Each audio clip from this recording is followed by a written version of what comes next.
toplamaya çalıştık ve 1000'in üzerinde mail ile belki ileride bunları bir kitapçığa dönüştürülebilir. Çok değişik alanlarda halkın talepleri bize geldi ve bizim de bir yandan gerek İstanbul'da gerek Ankara ve Batman'da teknik ekiplerle çalışmalarımızı yürütüyorken oradan gelen talepler de bize yol gösterici, yön gösterici oldu. Yani Batman STK'larının sahaya hakimiyeti noktasında rahatlıkla söyleyebilirim ki bize gelen taleplerin yoğunlaşma olarak ilk 10'u ile burada bize sunulan ilk 10 neredeyse %100 oranında örtüşüyor. Tabii Batman 15 yıldır aynı siyasi parti tarafından yönetilen bir belediyecilik anlayışıyla yönetiliyor. Ve biz bunun özellikle hizmet üretmekte oldukça yetersiz ve problemli olduğunu düşünüyoruz. Ve bu anlamda da projelerimizi hazırlayarak vatandaşımızın taleplerini kağıda dökmek suretiyle, görünür olmak suretiyle bir ufuk çizgisi, bir vizyon oluşturmak istediğimizi ifade etmeliyim. Ve bu arada aslında arkadaşlar proje kitapçığımızı da dağıtabilirler. Bizim proje kitapçığımızın belirli bölümlerinde belirli hizmetler kümelendi. Bizim birinci derecede vaadimiz, burada da geçen talepte olduğu gibi şeffaf, adil ve dürüst bir yönetimi vaat etmek. Bunun da araçları tabii ki mümkün. İnşallah diyoruz bu seçim süreci selametle biter ve halkımız hayırlısını inşallah yani seçer ve hayırlı olan Rabbimiz bu konuda bize nasip etsin inşallah diyor. Diye bu şekilde ve öğretmenlerimize, eğitimcilerimize özellikle hazırlatılan böyle bir proje, daha doğrusu böyle bir konferans oluyor, seminer oluyor.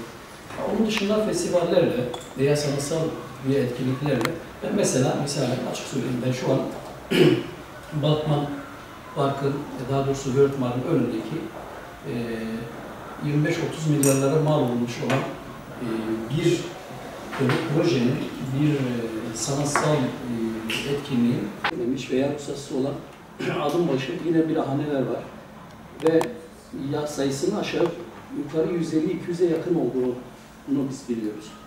Fakat dediğimiz gibi biz müteahhitlerin ağzını açtığımız zaman ruhsat için proje götürdüğümüzde adeta bizimle ortak çalışıyorlar gibi hak etmediğimiz veya onların hak etmediği bir istekle karşılaşıyor diyorlar.